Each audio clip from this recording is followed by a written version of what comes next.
Hello students, welcome back to my channel. Today we are going to learn about question number 8 in exercise 5.3. So the question number 8 is if P vector and Q vector are P vector, Q vector and R vector are unit vectors. Find P cap dot Q cap and P cap dot R cap. Okay so यहाँ पे क्या करना है, देखो diagram दी हुई है, ये यहाँ के ये यूनिट वेक्टर है P Q और R. हमको क्या फाइंड करना है, P cap dot Q cap और P डॉट Q, मतलब ये P डॉट Q और P डॉट R. ठीक है, तो देखो लिख लिया है, बहुत ही इजी क्वेश्चन है. P cap Q cap R cap are unit vectors ये दिया हुआ है. तो जब ये कैप है तो इसका magnitude of P cap is equal to magnitude of Q cap is equal to magnitude of R cap is equal to क्या होता है, 1 है. ये तीनों का मैग्नीट्यूड क्या होता है, सेम होता है. So A B B C is equal to A C. अब ये ट्राइंगल को हम नाम देते हैं, ये है ए बी और सी. तो क्या होगा, A B equals to B C equals to A C is equal to 1. So triangle A B C is a equilateral triangle. Triangle क्या है, ये A B C equilateral triangle है. So angle A plus angle B plus angle C is equal to 60 degree. अब equilateral triangle कितनी degree का होता है, 60 degree का होता है. तो ये 60 डिग्री का हो गया तीनों एंगल. ठीक है, वी हैव फार्मूला है हमारे पास, cos A is equal to P cap dot Q cap upon magnitude of P cap dot Q cap. ठीक है, अब ये cos A जो है, ये cos A क्या है, 60 डिग्री है, इज इक्वल टू ये P cap dot Q cap क्या है, ये P cap dot Q cap upon, अब इसका जो मैग्नीट्यूड है दोनों का देखो तो क्या होगा, ये 1, इसका मैग्नीट्यूड हो गया 1, ये पी कैप और ये क्यू कैप. ठीक है, अब देखो cos 60 degree, cos 60 degree according to the trigonometric table cos 60 की वैल्यू क्या होती है, 1/2 होती है. ये P cap dot Q cap upon ये मैग्नीट्यूड ऑफ पी और मैग्नीट्यूड ऑफ क्यू का डॉट प्रोडक्ट होता है 1. तो यहाँ पे 1 आ गया और so P cap dot Q cap is equal to ये क्या हो गया, बाय क्रॉस मल्टीप्लीकेशन 1/2. ठीक है, तो इसकी वैल्यू क्या आ गई, 1/2 आई. किसकी value, P cap dot Q cap की. ठीक है, अब यहाँ पे हमने cos A लिया था, अब यहाँ पे हम cos B लेते हैं. तो cos B is equal to P cap dot R bar R cap, क्योंकि हमको ये फाइंड करना है P cap dot R cap upon उसका दोनों का मैग्नीट्यूड. ठीक है, so cos 60 cos B again cos A plus cos B plus cos C दोनों क्या है, ये तीनों भी एंगल सेम है, 60 डिग्री, ये भी है 60 डिग्री, 60 डिग्री क्योंकि ये इक्विलैटरल ट्रायंगल है. ठीक है, so cos B is equal to 60 degree P cap dot R cap, P cap dot R cap upon again इसकी वैल्यू 1 इंटू 1 1 हो गई. ठीक है, so P cap dot Q cap is equal to 1. So P cap dot Q cap is equal to 1/2. दोनों की value exactly same आई है. ठीक है, ये भी सेम आई है, P cap dot Q cap और P cap dot R cap also 1/2. ठीक है, कुछ भी नहीं है, ये क्वेश्चन बहुत इजी क्वेश्चन है, इसमें ज्यादा कुछ भी करने की जरूरत नहीं है. एंगल ट्रायंगल दिया हुआ है, इक्विलैटरल ट्रायंगल है, तो ये 60 डिग्री का है. A B C both are equal. So formula है cos A is equal to P dot Q upon उसका मैग्नीट्यूड और cos B is equal to P dot R उसका मैग्नीट्यूड. उसमें वैल्यू रख दो और इसको फाइंड करो. बहुत ही इजी क्वेश्चन है. तो ये था क्वेश्चन नंबर 8. अभी देखते हैं 9th question. Now let's see the question number 9. Ninth question is prove that the vector method the angle subtended on semicircle is a right angle. ठीक है, तो यहाँ पे प्रूफ करना है हमें कि the angle subtended on a semicircle is a right angle.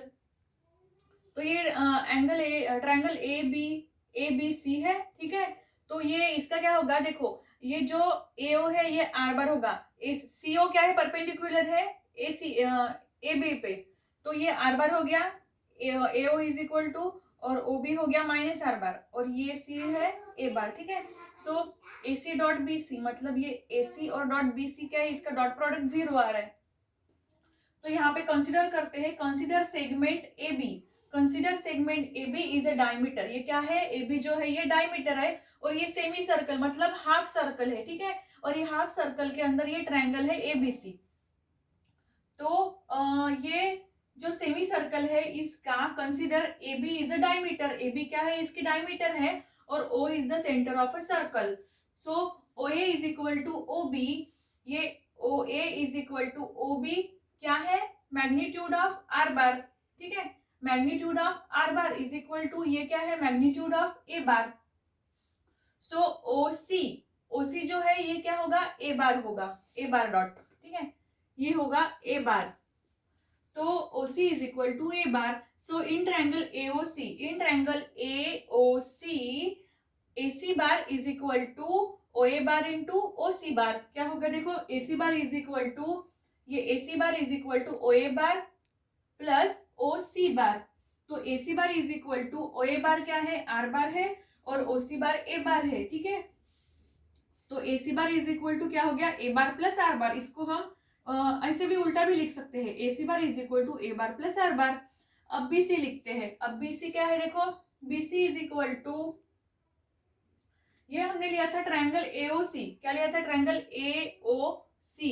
अब देखते हैं ट्रायंगल BOC. ठीक है, यहाँ पे मैंने लिखा नहीं है, इन ट्रायंगल BOC. ठीक है, तो इन ट्रायंगल BOC में देखो क्या होगा कि BC bar is equal to OB bar plus OC bar. BC bar is equal to OB bar plus OC bar. So BC bar is equal to OB bar is minus R bar plus OC bar is A bar. So इसको हम उल्टा कर लिए तो A bar minus R bar हो गया, plus का minus हो गया, तो ये आ गया BC bar. अब दोनों का डॉट प्रोडक्ट लेते हैं, AC का और BC का. ये AC का और BC का दोनों का डॉट प्रोडक्ट क्या है, 0. So AC dot BC bar is equal to ये A bar plus R bar, और BC bar आया है A bar minus R bar. अब ये A से ये ब्रैकेट को मल्टीप्लाई करो, A bar dot A bar minus A bar dot R bar plus R bar dot A bar minus R bar dot R बार. जब दोनों सेम इसका जब डॉट प्रोडक्ट होता है, दोनों सेम इसका डॉट प्रोडक्ट 1 आता है. ठीक है, तो ये क्या हो गया देखो, A बार डॉट A बार इसका मैग्नीट्यूड का स्क्वायर. अब कोई भी दो सेम इसका जब डॉट प्रोडक्ट हम फाइंड करते हैं तो इसका मैग्नीट्यूड अपने आप ही आ जाता है, इसको मैग्नीट्यूड का स्क्वायर लिखना पड़ता है. तो ये A बार डॉट A बार हो गया A बार स्क्वायर, और ये R बार डॉट R बार हो गया R बार स्क्वायर, और इसकी वैल्यू क्या आती है, 1 आती है. A बार डॉट R बार की वैल्यू 1 आती है, तो उसको लिखने की जरूरत नहीं है. So AC dot BC dot AC bar dot BC bar is equal to क्या आ गया, 0. Hence proved. यही हमको प्रूफ करना था. ठीक है, तो यहाँ पे हमने ये क्वेश्चन नंबर कंप्लीट कर लिया, 9th वाला. Prove that the vector method. Vector method से हमने सॉल्व किया angle subtended on a semi circle is a right angle triangle. Last में आप hedge prove that the vector method that the angle subtended on semi circle is a right angle. ये भी आप लिख सकते हो, नहीं लिखे तो भी चलेगा. तो यहाँ पे होगा क्वेश्चन नंबर 9. अभी देखते हैं question number 10. Let's see the question number 10. Question number 10 is if a vector has a direction angles 45 and 60 degree, find the third angle. दो एंगल दिए हुए, थर्ड एंगल फाइंड करना है. सो फर्स्ट एंगल हम इसको समझेंगे, ये अल्फा है और ये बीटा है, मतलब हमको गैमा फाइंड करना है. ठीक है, सो हमारे पास फार्मूला है cos square alpha plus cos square beta plus cos square gamma is equal to 1. cos square alpha की वैल्यू 45, cos स्क्वायर गैमा की बीटा की वैल्यू लिख लियो 60 degree plus cos square gamma equals to 1. ठीक है, अब यहाँ पे स्क्वायर रूट है तो cos 45 की वैल्यू क्या होती है, according to the trigonometric table 1/√2, तो इसका स्क्वायर आ गया, प्लस cos 60 की वैल्यू है 1/2 square plus cos square gamma equals to 1. अब इसका स्क्वायर रूट, अंडर रूट और ये स्क्वायर कैंसिल हो गया तो 1/2 आया, और 1/2 का स्क्वायर है 1/4 plus cos square gamma equals to 1. So cos square gamma equals to ये 1 इधर आया, माइनस 1/2 माइनस 1/4, इसका क्रॉस मल्टीप्लीकेशन करो तो cos square gamma equal to आता है 1/4. अब ये cos स्क्वायर गैमा है तो ये इसका स्क्वायर इधर आ गया तो ये अंडर रूट में आ जाएगा 1/4. अब जब किसी इसका हम रूट में लिखते हैं तो वो प्लस माइनस में वैल्यू आती है, प्लस माइनस में, तो ये इसका रूट कैंसिल हो जाएगा तो ये आ गया 1/2. So cos gamma equal to 1/2 and cos gamma equal to minus 1/2, क्योंकि ये प्लस माइनस है, एक आंसर प्लस में आएगा और एक आंसर माइनस में आएगा. अब cos gamma equal to 1/2. cos 1/2 की वैल्यू होती है रेडियन में फाइंड करो तो π/3, तो ये cos gamma equal to cos π/3 और ये माइनस cos π/3. अब आप इसको रेडियन में भी निकाल सकते हो, डिग्री में भी निकाल सकते हो. डिग्री में इसकी वैल्यू आएंगी 60 डिग्री, तो मैंने रेडियन में लिखा है. ठीक है, तो ये था क्वेश्चन नंबर 10. अभी देखते हैं question number 11. Let's see the question number 11. 11 question is, if a line makes an angle of 90 degree, 135 or 45 with x, y, z axis respectively, then find its direction cosines. तीनों angle दिए हुए हैं, तीनों angle की value दी हुई degree में, तो उसके डायरेक्शन कोसाइंस फाइंड करना है, मतलब एलएमएन फाइंड करना है हमको. तो देखो alpha equal to 90 degree, beta equal to 135, gamma equal to 45 degree. So हमारा क्या है, एल फार्मूले क्या है, L is equal to cos alpha, M is equal to cos beta और N is equal to cos gamma. Direction cosine है ये. तो L is equal to cos alpha की वैल्यू 90 डिग्री, कॉस बीटा की value 135 degree और N is equal to cos gamma, gamma की value 45 degree. तो cos 90 होता है 0 और कॉस 135 ये प्रॉपर एंगल नहीं है, इसलिए हम 90 प्लस 45 लेते हैं.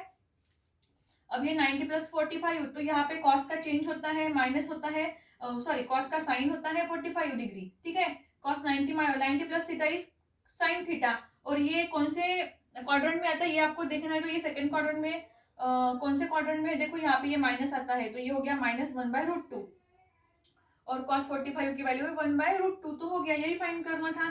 एल एम एन की वैल्यू फाइंड करनी है हमको, डायरेक्शन कोसाइंस फाइंड करनी है. So the required direction cosines है 0, -1/√2 और 1/2.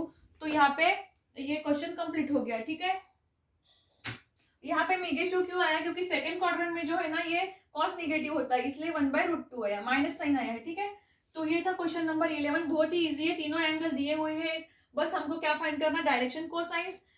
L is equal to cos alpha, cos beta, cos gamma. यहाँ पे अल्फा बीटा गामा की वैल्यू पुट कर लो और अकॉर्डिंग टू द टेबल उसकी वैल्यू फाइंड करो. तो ये था क्वेश्चन नंबर 11. बहुत ही इजी है, 2 से 3 मार्क्स के लिए पूछते हैं, तो ये अच्छे से पढ़ लो आप. अभी देखते हैं एक क्वेश्चन अगेन 12th वाला.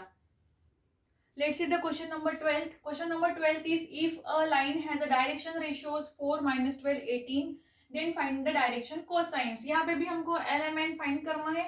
डायरेक्शन रेशियोज दिए, मतलब ये ए बी सी की वैल्यू दी हुई है, a equals to 4, b equals to 12 और c equals to 18. We have formula है हमारे पास, L is equal to direction cosines find करने के लिए a upon under root of a square plus b square plus c square. m is equal to under root m is equal to b upon under root of a square plus b square plus c square and n is equal to c upon under root of a square plus b square plus c square.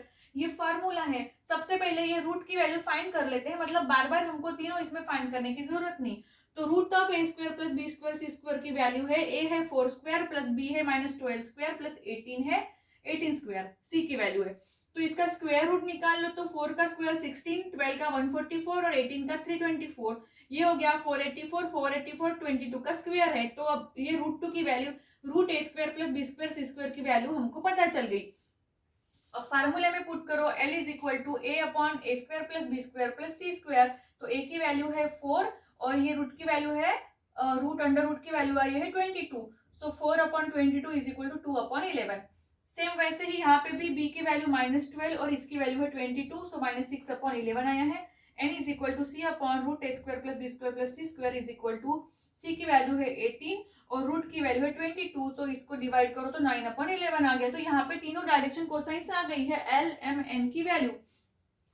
So L is equal to है 2 upon 11, L M is equal to है -6 upon 11 और n is equal to है 9 upon 11. ठीक है, बहुत ही easy question थे ये, सभी क्वेश्चन बहुत इजी है. तो आई होप कि आपको सभी समझ में आ गए होंगे, इसमें कोई भी दिक्कत नहीं है आपको, ऐसा कोई भी नहीं कि नहीं समझ में आए. तो मैंने बहुत ही इजी मेथड से मैं आपको सभी क्वेश्चन सॉल्व करके बताऊंगी, आप बस पढ़ते जाओ. यहाँ पे हमने 12th क्वेश्चन कंप्लीट कर लिए हैं एक्सरसाइज 5.3 के, और 2 क्वेश्चन बाकी है 13 और 14, वो आप ट्राई करके देखो, नहीं आता है तो मुझे जरूर पूछो. मैं नेक्स्ट लेक्चर में वैसे भी बताने ही वाली हूँ. सो अभी के लिए बस इतना ही. Thank you so much.